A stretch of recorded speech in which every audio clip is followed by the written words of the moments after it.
I am the genie of the podcast, and you get one wish. Oh, that's an easy one. I wish their Discord server was free to join. Wish granted. That's right, you guys and gals asked for it, and we did it. Our Discord server is now free to join. That's right, you get to come be a part of the best gaming community out there. You'll find the link in the episode description and over on our website at multiplayerpodcast.com. Now, I know what you're thinking. We do definitely still need your support. All right. So if you love the podcast, if you love what we're doing, and you are just thinking to yourself, this is awesome, I really want to support these guys, head over to multiplayersquad.com. That's where you can help support the show. You do get some awesome perks, but more importantly, you get our eternal gratitude. All right. Now enjoy the episode, and we'll see you on our Discord server.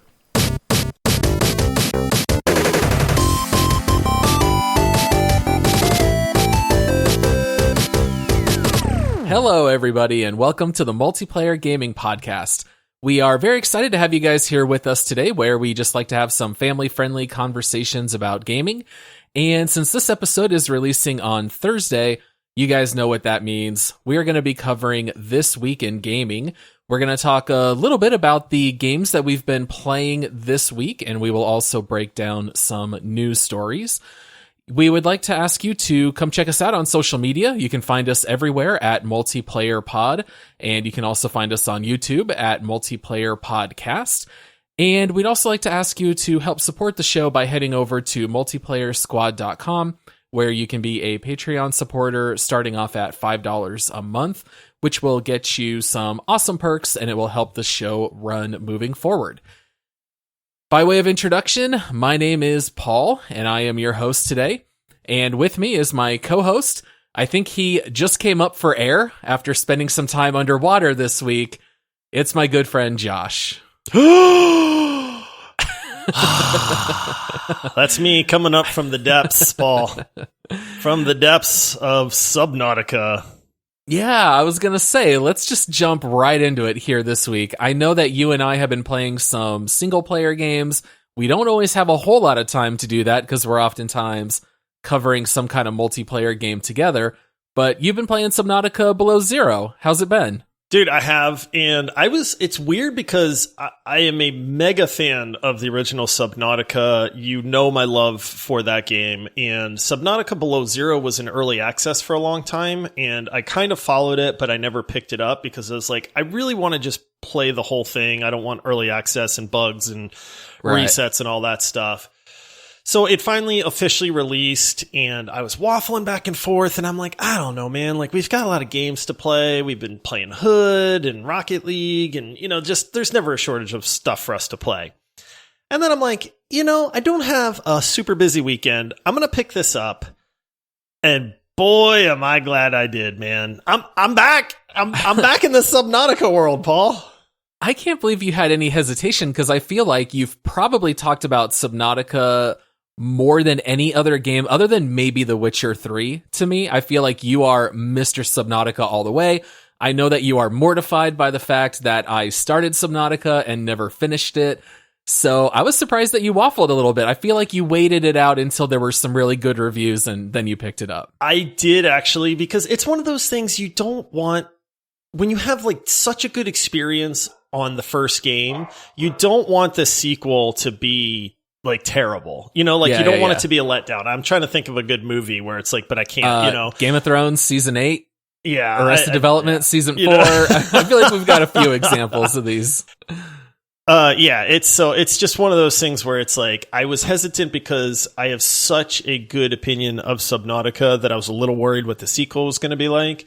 And then some of the reviews started coming out, and it was like, okay, people are giving this good reviews. They're saying it's not quite the original, but in and of itself, it's a phenomenal game. And I picked it up. I think I've got like 8 hours in it already. Oh, wow. Nice. So I've been playing a good bit. Like I said, it's been a somewhat lazy weekend, so it's lent itself well to having some time to just sit down and jump in that world again. So I legitimately know nothing about it. Does this game, is it a direct sequel to the first, or is it like a completely different character, different storyline? It's a different character. It's a different storyline. It's the same world, and some of the plot, like I can't get into spoilers from the first game in case people haven't played it, but it is It is a direct tie-in. You are a different character, and you are on a different planet, but it's still like you still work for the same company and the same overarching world, and kind of plot mysteries and stuff are still there in this one. Gotcha. So it is a direct, like, I mean, honestly, it feels like I'm back in just the original Subnautica with some enhancements. The world is definitely smaller, which is, like, people have said is a little bit of a shame because the first Subnautica is massive. But I still have not made it real far. Like I said, I'm 8 hours in. So I'm expecting this is probably going to be a 30-hour game, which is fine for $29.99. Yeah, definitely. Yeah. The music's there. It's one of those things, like, I love just swimming around in the ocean, and you have like the pretty reef area, and it's all just happy, and there's fish everywhere. But then it's like you run into a drop off, and the ocean gets dark, and there's like bioluminescent light, and the music changes, and then you start hearing creatures off in the distance, and the atmosphere in Subnautica is second to none, man. Oh, that's very cool. Yeah, did you ever try Subnautica in VR mode? No. Well, No. Wait, I take that back. I did boot into it to see what it was like. I looked And you around the noped out of planet, there? and I hopped right out because I was like, if there's one thing that I know, swimming around in the ocean in VR is going to make me want to throw up, and I don't want to feed the fish. Fair enough. Well, that's really neat. I am not going to lie. I'm not going to check out Below Zero. It's such a but shame, Paul. yeah, I'm glad that you're really enjoying it. I, on the other hand, well, I think you know another reason why there's no chance that I'm going to play Subnautica is that I am fully living in the world of Mass Effect. Now, you've been waiting for this. As the resident Mass Effect fan for Planet Earth, Yes. you know, you have been waiting for the Legendary Edition to come out with bated breath. I'm assuming that you're just starting at the beginning. Are you starting with 1? Oh, yeah. Yep. I'm going to run through all 3 games. Briefly thought about going Renegade Shepherd, but since this is like a brand new full playthrough with all 3, I got to go Paragon. You know, I'm not going to be backstabbing any friends or creating any chaos. So, yeah, I'm going to run through all 3, but currently I'm in the first one. Now, can you tell a difference? They say they've updated the graphics, and I know Mass Effect 1 is old at this point, so I imagine there's only so much you can do with it. So how's it feeling? Yeah, so I would say it's kind of exactly what I thought it would be. It is very much still Mass Effect, so 99% of the control and the feel, obviously the story is exactly the same. It's very pretty. The graphics are pretty incredible. And they did add little animations that I noticed because I've gone through Mass Effect so many times. You know, I was joking about it on our Discord server. I have bought Mass Effect 1. This is now my 4th time buying it. Between buying it on 360, where I beat it multiple times. I bought it on PC disc, where it was on the DVD ROMs. I bought it on Steam. Now I've got the Legendary Edition. And, you know, so I've played it through, I would guess, honestly, without exaggeration, probably 15 or 16 times, the first one. And I immediately noticed hopping in the Waco, when you do your little hover maneuver, the screen shakes. So they added some animation like that. You see dust kicking up around the Mako wheels. That's all kind of new. And it looks great. And I had already talked about there being a lot of mods that the community made, which have been out for years, that made Mass Effect 1 very playable. The OG Mass Effect does not look good at all. But there have already been great textures, but here it just really looks fantastic. It's all professionally done. I'm very excited. I know it's become a running joke on our Discord that I had it open for 19 hours straight. I was going to bring it up, man. If you didn't, I was going to bring it up. Yeah, because on day 1, I had it open the entire day. And so people were like, are you okay, Paul? Like, you've been in Mass Effect for 10 hours, 18 hours, 19 hours. Yeah, I come and go a lot. I don't really get a chance to sit and play in long chunks because I'm working throughout the day. So I just don't close it. So if I've got a few minute break, maybe I'll hop in for just 5 minutes, alt tab out, leave it open. But yeah, I'm loving being in Mass Effect again. I do feel like I'm definitely in the top 0.1% of people who could like jump into Mass Effect lore and talk about it ad nauseum. And so I'm just happy to be in it again. Honestly, it's great. Now, are you looking more so forward to 2 and 3? Are there bigger changes in the Legendary Edition for the 2 and 3? Or I'll be honest with you, I haven't really looked into the Legendary Edition very much because I know it was one of those things where it's like, I've played through Mass Effect. It was amazing. I'll never do it again. I just don't have the time or desire to do it. And that's not to slam the game at all. It's just not my personality. I generally don't replay games very much. So are there more legendary things in 2 and 3? I don't know how to phrase that, I guess, but yeah, I always knew I was going to buy it and play through it, so I didn't follow it terribly closely. I know that they slashed the multiplayer mode for both Mass Effect 2 and 3, so those were yanked out, although they have been hinting that those could come back later, which would really be surprising. So they did revamp some things. Because one thing that people hated is that to get some of the best endings, you had to do the multiplayer. They scrapped that. They even changed it so you don't have to play all the way through 1 and 2 and import that save to get the best endings. You can start straight in 3. You just have to do basically every side mission, and then you can get the best ending. I would imagine the most changes are to 1, just since it's the oldest. The one thing that's a little funny, though, is that all the players' eyes kind of bug out. And they're very big, just by nature of it being old. So, my wife walked by and she goes, "Creepy eyes," and then just kept walking. And that was all she said. It's because they didn't know how to make eyeballs. So, to make them stand out enough, they were like, these got to be balls, Yeah. And then it's like they have to, but then, it looks really weird too. It's like teeth. The games are getting really good at getting skin texture, right? We just did Resident Evil Village, and some of the skin texture in that game was incredible. But no game can nail teeth for some reason. It doesn't matter how good the graphics are. Teeth and eyeballs still look weird. And pouring drinks.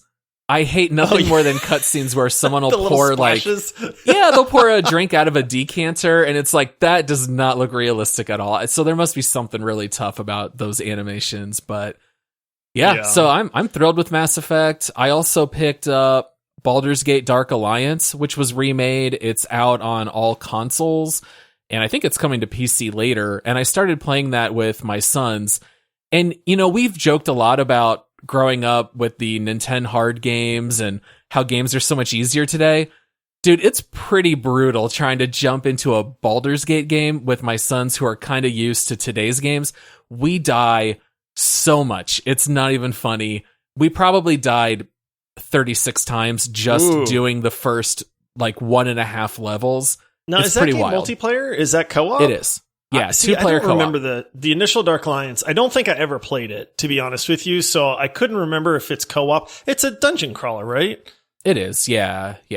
And it's all based on Dungeons and Dragons stuff, so you get to pick between a fighter, an archer, or a sorceress.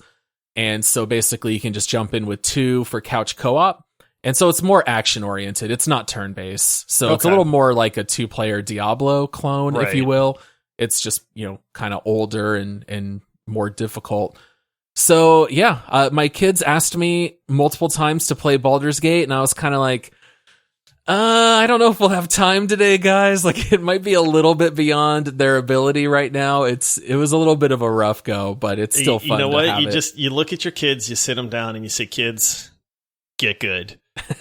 Get good. Yep. Yeah. Why don't you guys play together? I'll come join you in a little bit. I gotta go save the universe. Mentality. Yes, Shepard is calling.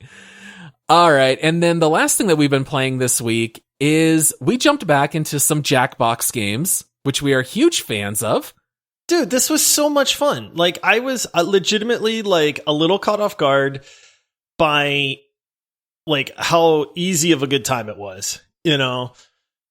So yeah, we hopped in our Discord server. Man, when we mentioned it the other show, but we opened up the floodgates for Discord, and people have just been joining. It's almost every day that we get multiple people a day that are hopping in here, and it's honestly, I'm blown away. I'm blown away by how cool everybody is.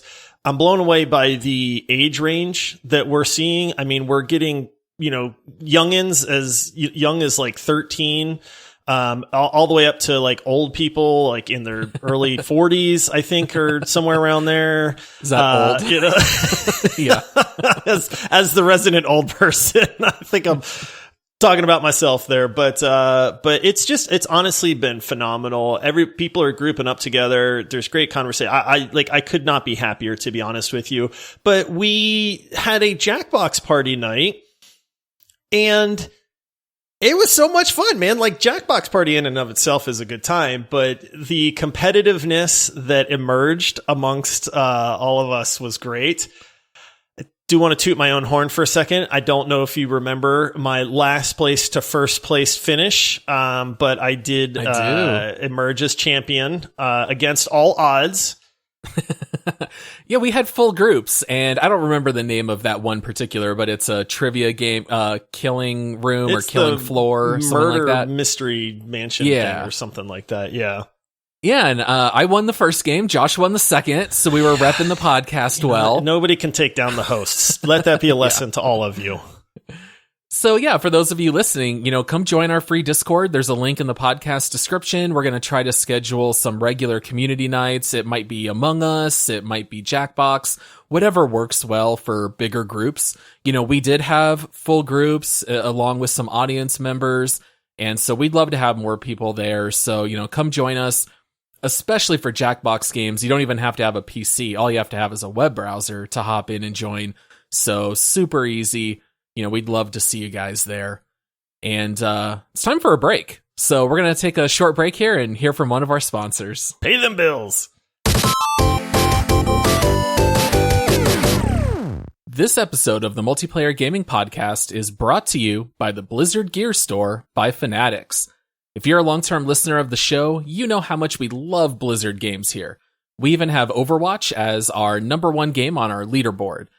And I've got great news for you guys out there. You can actually help support our show by purchasing Blizzard gear through multiplayerpodcast.com/Blizzard store. There is clothing for men, women, and children. There's collectibles, toys, so much stuff to browse through and look at. I was taking a look and saw you can order a replica of Genji's sword that you can hang on your wall. There's Lego sets, Diva onesies. What more could you guys want? So please check it out at multiplayerpodcast.com/Blizzard store. Now back to the show. All right, and we are back.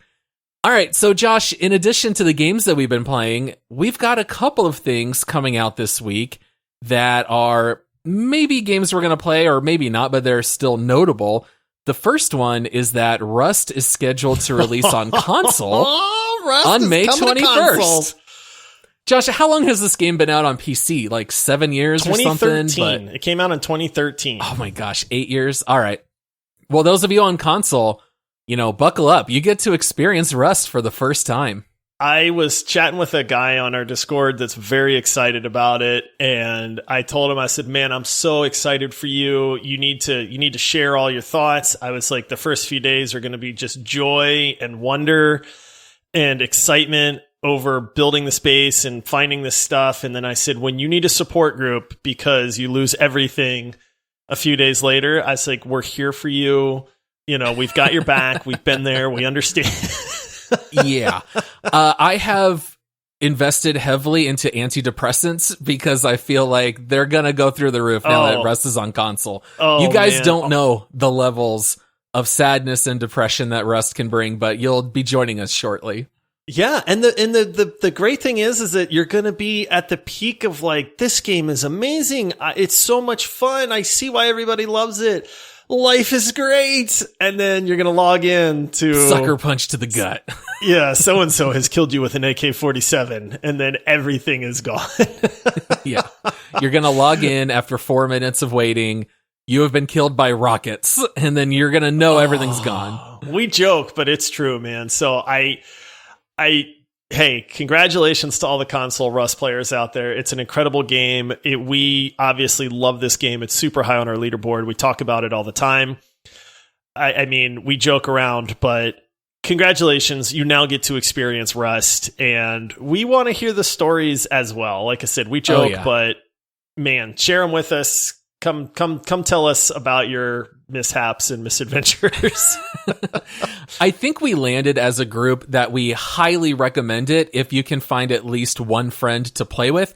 If you're intending on playing this solo, I would say save your money. Go spend it somewhere else. This game is brutally difficult if you're playing solo. Then you need a shoulder to cry on. Nobody wants to cry by themselves. It's like if you've got that friend that you can cry with, then it's just so much better. Yes. You need someone who can empathize with you and knows what it's like. And then the other big release coming out this week, because I don't think you or I are going to play Rust on console. We've already got it on Steam. We're not going to pay for that again. But there is another pretty big release coming out on May 25th, which, have we talked about this yet on the show? Have we discussed Biomutant? I'll be honest with you, we have not. This is the first time we've ever talked about it, and it's supposed to be a very big release coming up. Like they've been touting this game. This is one of those games that for some reason has just flown under my radar. Like I know it's coming up, but I don't know why I haven't really been paying much attention to it, because they've been hyping it and all of the gameplay videos they've been doing look great. They did a trailer where they were like, look, we're just going to show you the world because we've shown you all the crazy combat chaos that is in this game. And so they did a 6-minute trailer just flying through different biomes of the world and showing you all the different areas. And it's a beautiful game. But yeah, Biomutant is coming out real soon. And it looks great, man. Like this looks like it could be one of those surprise hits of the year. And I don't know how it's just flown under the radar for us this long.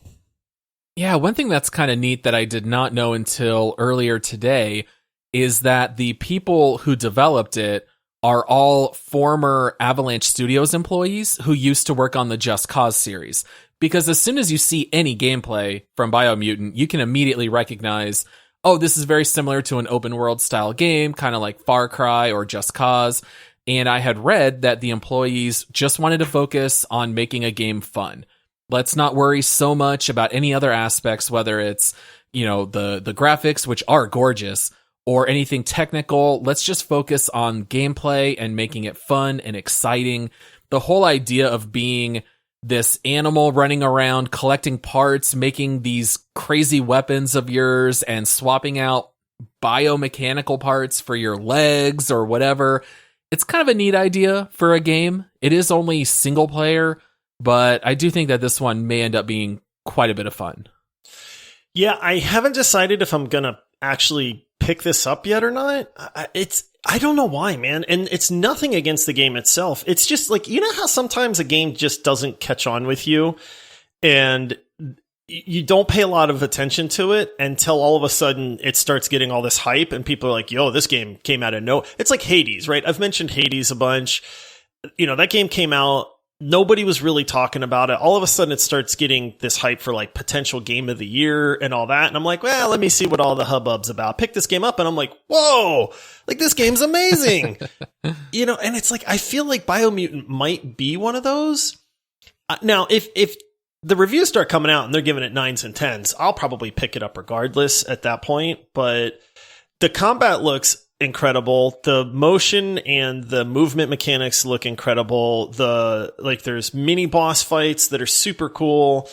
The world is this big open world. Like you said, you can tons of different combos and weapons and abilities. And I mean, it checks every box that you would want a game to check. But I just not hyped about it. And I don't know why. Like, I feel like I'm sitting here right now trying to hype myself up for this game. Talking yourself into it almost, just still not pulling the trigger. I don't know why. It's just not on my radar. And I'm not saying I'm not going to get it, but it's just one of those that has not caught on in my brain for some reason. Yeah, see, I've been watching it, not closely, but just running into stuff every now and again on Reddit or whatever it might be.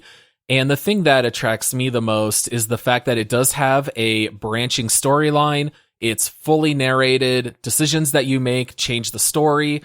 There is a karma system, so NPCs will react to you differently based on your disposition and what you've done. And so in that sense, there's a lot similar to like the Mass Effect or Dragon Age series. And that really appeals to me. I'm just going to be playing Mass Effect, I think, beyond May 25th. So this is the kind of game I might just wait until it goes on sale at some point, but I definitely want to check it out. The one thing that's slightly odd is that it's not out on the next gen systems. It's only releasing on PC, PS4, and Xbox One. So I don't know if they're going to upgrade some of that stuff later and come out with a next gen version. But, otherwise, I think it could be a really fun console game as well. Yeah. Yeah, it like I said, it has a ton of stuff going for it. It checks just about every box that you would want to see a game check. I'm probably criminally underprepared for this game to release. So, go check out some of the gameplay footage. They've done a phenomenal job of releasing trailers and what this game is all about. So it's probably well worth looking into. I don't think it's going to be a day one purchase for me, but simply because I think we're right in the middle of like 3 other games right now. It's kind of like you said, I don't need to be hyped about a new release like within the next week or two. And so I'm not, but after that, like 2 weeks of games are up, then I might be jumping in there and saying like, oh man, why was I not more hyped about this game? So talking about us juggling a lot of games right now, do you still have Outriders installed? Because I uninstalled it this week. Did you? Oh, I did, man. Yeah. I'll be honest with you. Done. I don't know that I'll play it anymore. And I actually thought about uninstalling it today. Yeah. But then I feel like Andy, if you're listening, close your ears. Because our buddy Andy loves Outriders. He's so into it. And I love having something to play. But I feel like I need to like send Andy a text first and be like, "Hey man, like I'm gonna uninstall Outriders," and like break the news to him or something. I'm breaking up with your pyromancer. Know, right? We can no longer see each other. I feel like it's like a game breakup, but I don't know. But I'm with you, man. I don't know that I have any desire to play it anymore for a while. Like if they fix everything 6 months down the road, maybe I'll jump back into it. If they release DLC, I would definitely jump back into it. But this game has so far to go to be technically sound. I don't want to punish myself anymore. And I'm past that like honeymoon phase of needing to do that. Yeah, I won't jump back into it until there's DLC. But yeah, I went to install Mass Effect and it was over 100 gigabytes. And I had 20 gigs available, so I was Outriders. Like, all right, see ya, Outriders. You're going. All right. And then another news story that I actually found really interesting. I don't know if you do, Josh, but are you aware of this huge burst of interest in really all trading card games, but in particular, Pokemon cards here during quarantine? I mean, everything has blown up during quarantine, so this does not surprise me. I was not aware of this until I saw an article that was basically saying, I'm pretty sure it's Target, where they were like, Target's no longer going to sell Pokemon cards because customers are getting violent towards each other over them. Oh, they are. My sons even were sort of related to an incident at Target. What? No. So my kids, they're spending every single dollar that they can on Pokemon cards. They are asking family to go do extra chores and get paid. That way they can go buy them. And I am just shocked at what's going on with the Pokemon trading card game. So first of all, I did not know this, but there is like a whole bunch of corruption with people selling packs of Pokemon cards, because you can find people who are buying boxes and then selling individual packs. Well, I have learned through my son, who watches a bunch of videos and does a bunch of research, that the holographic cards weigh enough more than a regular card that you can actually weigh the packs and have a pretty good chance of where the hologram cards are. So my son was telling me it's like anything above 4.1 grams or whatever has a high chance. So you can't really buy packs from other resellers. You've got to buy them from the stores directly. But now Target pulled them, Walmart pulled them. The last time that my kids got a pack, they were at Target. They went and they're looking on the shelves. There's none there. They see a Target worker come out with a cart, puts one pack of Pokemon cards on the shelf. My kids grab it. They run around the corner and they hear a guy start punching the metal stand and yelling, "Why are there no Pokemon cards?" and like throwing this huge fit like a full-grown man. And it like really scared my kids, and then they just ran away. So they got the pack of cards and this guy didn't see it. But yeah, so you've got stuff like that going on. I read an article that a guy had to pull a gun outside of a store because people were like harassing him and giving him a hard time and trying to get the Pokemon cards. This is wild. This is nuts. So then let me ask you, because my kids have a ton of Pokemon cards that they've acquired over the years, but they could care less about Pokemon right now. So is now the time to like sell the collection? 100%. Yeah, I don't think it'll ever go higher again. There's this new peak in interest. Conversation. Yeah. Wow. Okay. We might, Paul, we might be independently wealthy. I'll start supporting us on Patreon, Paul. Yeah. You're going to be living off that Pokemon money.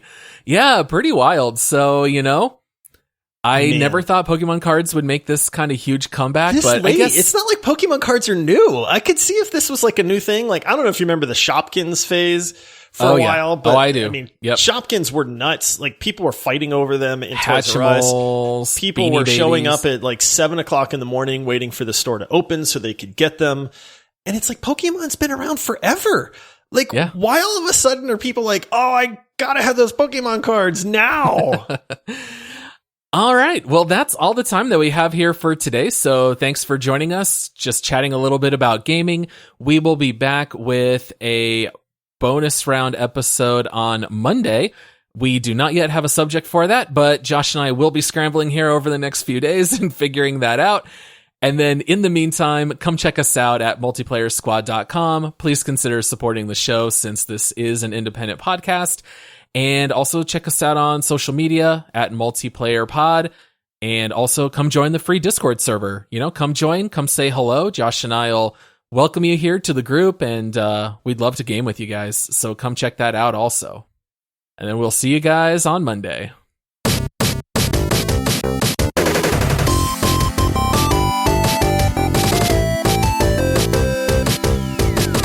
I loved Def Leppard. They were one of my favorite bands when I was in like 3rd and 4th grade. Yeah, the Def Leppard, Whitesnake, Rush. You're like into all those bands. Them's the days, buddy. Yeah, I hear you. Those days are a little more fun than my days, which were like Chumbawamba and Spice Girls. Oh, sorry, Paul. That was like my era. Oh, man.